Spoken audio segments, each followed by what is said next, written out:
ગુજરાતમાં Junagadh municipal corporation 68 નગરપાલિકા અને 3 તાલુકા પંચાયતોની ચૂંટણીના પરિણામો જાહેર થઈ ગયા છે. આ ચૂંટણીઓમાં ભાજપે શાનદાર પ્રદર્શન કર્યું છે. લાંબા સમયથી રાહ જોયા બાદ ઇલેક્ટ્રિક ગાડી બનાવતી અમેરિકન કંપની ટેસ્લાની ભારતમાં એન્ટ્રી થવા જઈ રહી છે. ઇલેક્ટ્રિક ગાડી નિર્માણ માટે કંપની જમીન શોધી રહી છે. ટેસ્લાની નજરમાં મહારાષ્ટ્ર પહેલી પસંદ છે. અમદાવાદના ગોમતીપુર ખાતેના કાંકરિયા પૂર્વ મેટ્રો સ્ટેશન પાસે આવેલી ચિંતામણી પાર્શ્વનાથ જૈન દેરાસર ખાતેથી 600 વર્ષ જૂની ગુરુ દાદા ભગવાનની પ્રતિમા લઈ જવાતા જૈન સમાજે મોટી સંખ્યામાં ઉગ્ર વિરોધ નોંધાવ્યો છે.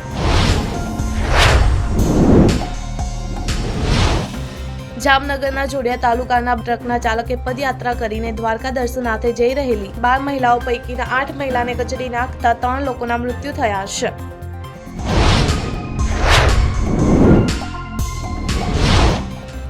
ઝારખંડ સરકારે રાજ્યમાં ગુટખા અને પાન મસાલાના વેચાણ, સંગ્રહ અને સેવન કરવા પર પૂર્ણ પ્રતિબંધ લગાવવાનો ઐતિહાસિક નિર્ણય લીધો છે.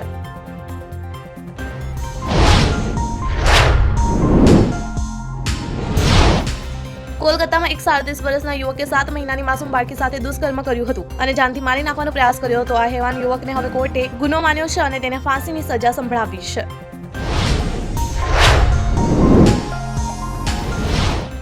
કેરળના મલપુરમમાં એક ફૂટબોલ સ્ટેડિયમમાં આગ લાગવાની ઘટના જોવા મળી છે. આ મેચનું આયોજન અહીં એરિકોડના ફૂટબોલ સ્ટેડિયમમાં કરવામાં આવ્યું હતું. આ દરમિયાન સ્ટેડિયમમાં ફટાકડા ફોડવાથી 30 લોકો ઘાયલ થયા હતા.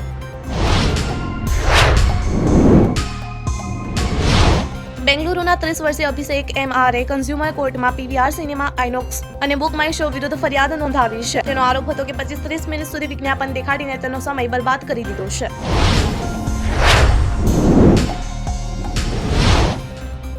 યુક્રેનના પ્રમુખ વોલોડિમીર ઝેલેન્સ્કીએ સાઉદી અરેબિયાની તેમની મુલાકાત રદ કરી છે. તે કહે છે કે યુક્રેન વિના કોઈ પણ વાટાઘાટો અસ્વીકાર્ય હશે.